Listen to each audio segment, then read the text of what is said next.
अगर आपको भारत के विकसित भारत का नेता बनना है, किसी भी क्षेत्र में हो, साइंस में हो, टेक्नोलॉजी में हो, सिक्योरिटी के क्षेत्र में हो, आपको निर्णय लेने पड़ेंगे और यह निर्णय लेने की क्षमता आपको अभी से विकसित करनी पड़ेगी। आप लोगों ने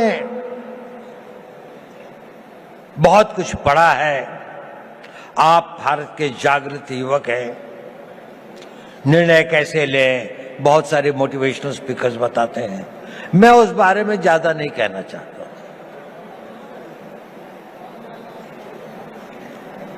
मैं छोटी सी बात कहना चाहता हूं, आप जब निर्णय लें तो आज के लिए नहीं, अपने आने वाले उस भविष्य के लिए निर्णय लें। दूरदर्शी भाव से निर्णय लें।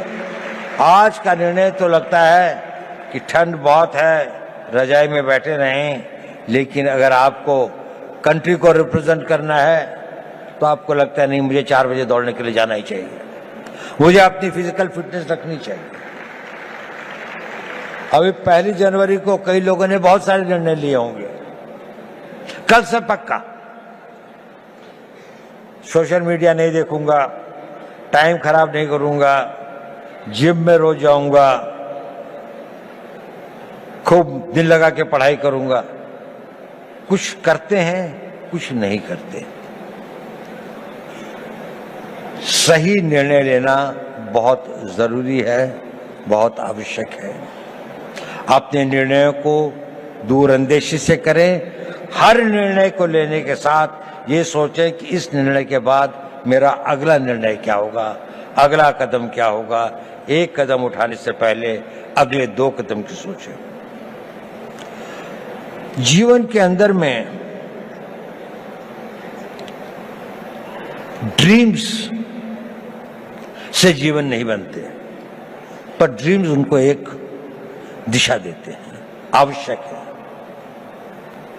उन ड्रीम्स को डिसीजंस में बदलना पड़ता है और उन डिसीजंस को लाइफ की रियलिटीज में बनना पड़ता है।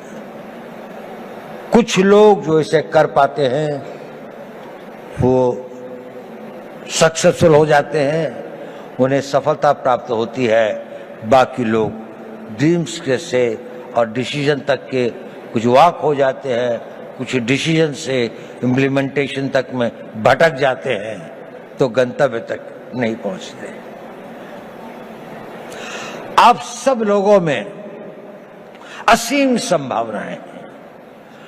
आप में यौवन की ऊर्जा है, आप में बड़े बड़े सपने हैं, आप में वो शक्ति है, आप में वो प्रवाह है जो ये कहता है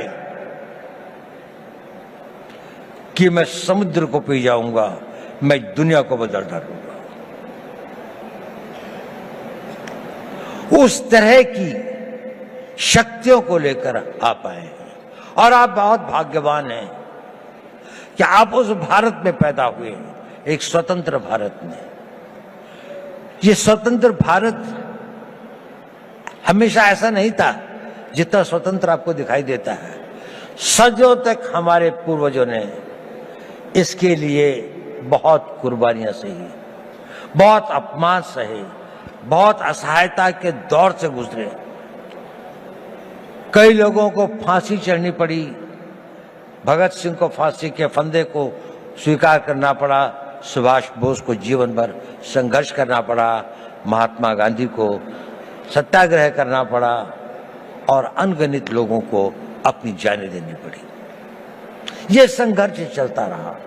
हमारे गांव जले, हमारी सिविलाइजेशन को समाप्त किया गया, हमारे मंदिरों को लूटा गया और हम एक मूक दर्शक की तरह असहाय होकर इसको देखते रहे।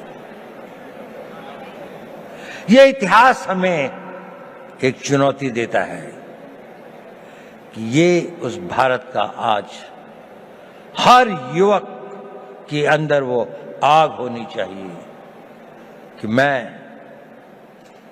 प्रतिशोध शब्द अच्छा तो नहीं है, लेकिन प्रतिशोध भी अपने में एक बड़ी भारी शक्ति होती है। हमें अपने इतिहास का प्रतिशोध लेना है। हमने इस देश को फिर वहां पहुंचाना है जहां पर हम अपने हक, अपने विचार और अपनी आस्थाओं के आधार पर एक महान भारत का निर्माण कर सकें।